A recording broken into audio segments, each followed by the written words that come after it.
မင်းရဲ့စိတ်ကူးစိတ်တန်းနဲ့အကုန်ပိတ်ဆို့ပြီးလမ်းပြောင်းနေတဲ့အချိန်မျိုးကြုံဘူးလား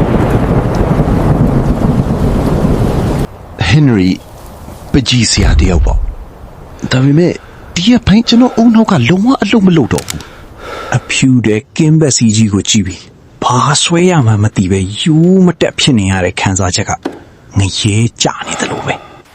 ဒီလိုနဲ့စိတ်အပန်းပြေမလားဆိုပြီးမိုးရွာတဲ့ထွက်လာရင်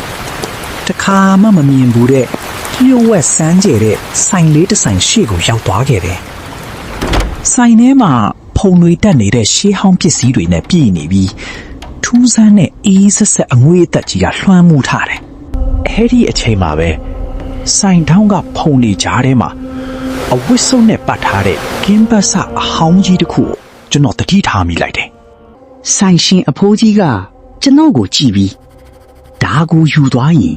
မင်းဘဝပြောင်းလဲသွားလိမ့်မယ်လို့ခတူးတူးပြောလိုက်တယ် အဲ့ဒီ game pass မှာဘလို့ကျင်းစာမျိုးရှိနေလဲဆိုတာအိမ်ပြန်ရောက်တဲ့အထိကျွန်တော်တကယ်မသိခဲ့ ဇလန်းတွေကိုအပိုင်းလိုက်ဆက်တင်ပေးမှာမို့အသေးလေးတွေပေးပြီး follow လုပ်ထားခဲ့နော်